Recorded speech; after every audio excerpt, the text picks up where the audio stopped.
Hello everyone. I hope you are continuing to stay safe and healthy. In the midst of these extraordinary times, one of the things I've been engaged in is working on a cycle of poems called Auschwitz Threnody. It is a response to a visit some time ago to that infamous concentration camp. And one of the completed sections is called Arbeit Macht Frei and is a reaction to the infamous sign bearing that phrase over one of the entrance gates.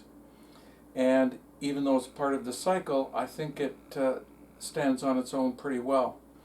It is a meditation on at least two things, one of which is the power of the language of hatred and the sorts of tragedies that it can lead to.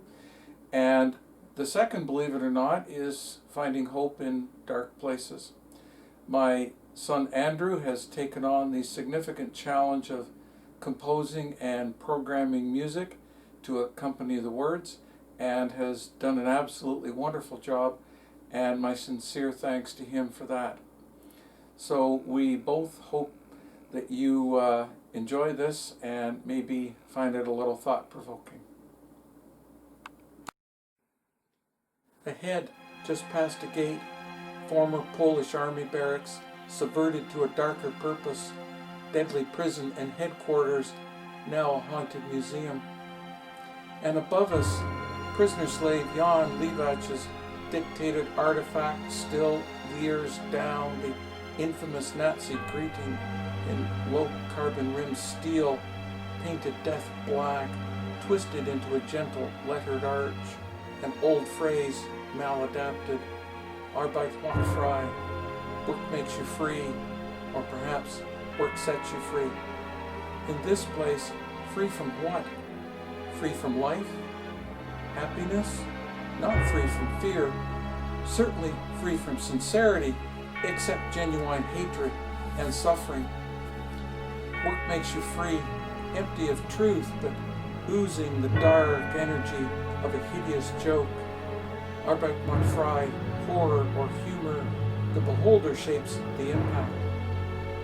The words of the prisoner slaves and the legions of the doomed were devoid of impact on the murderers and torturers, but not on history or spirit.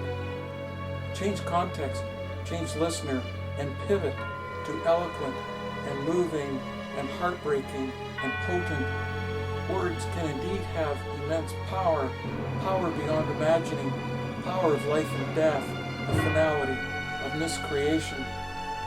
Words spawned this, words suckled it, words of barbaric exclusion, words of loathing, words of evil, ancient hatred bloated, metastasized, modernized, a black hole devouring anyone deemed different, rallying cry for the bigoted, ignorant, racist, sadistic, cowardly, desperate, apathetic, blind, a lever to tyranny, simple syllables scuttling across the page, cavorting in front of Klieg lights, swaggering off on the fiery breeze, goose-stepping forth unbound, mutated, inbreeding, birthing demonic intention, contorted to action, simple at first, change some laws, break some windows, step by step, round them up, shoot them down, or pen them in, one camp, then more, step by step, until human and cultural enslavement and extermination are bandied about over stolen cognac,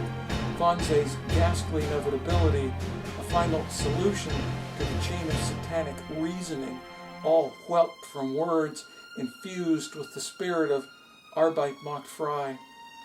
But look again. Look closer at Arbeit.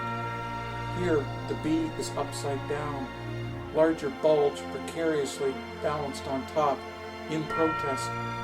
Jan's freshet of truth in a vast swamp of lies, hiding in plain sight. A seed of defiance, hopefully sprouting in the sprawling jungle of mockery and brutality and death.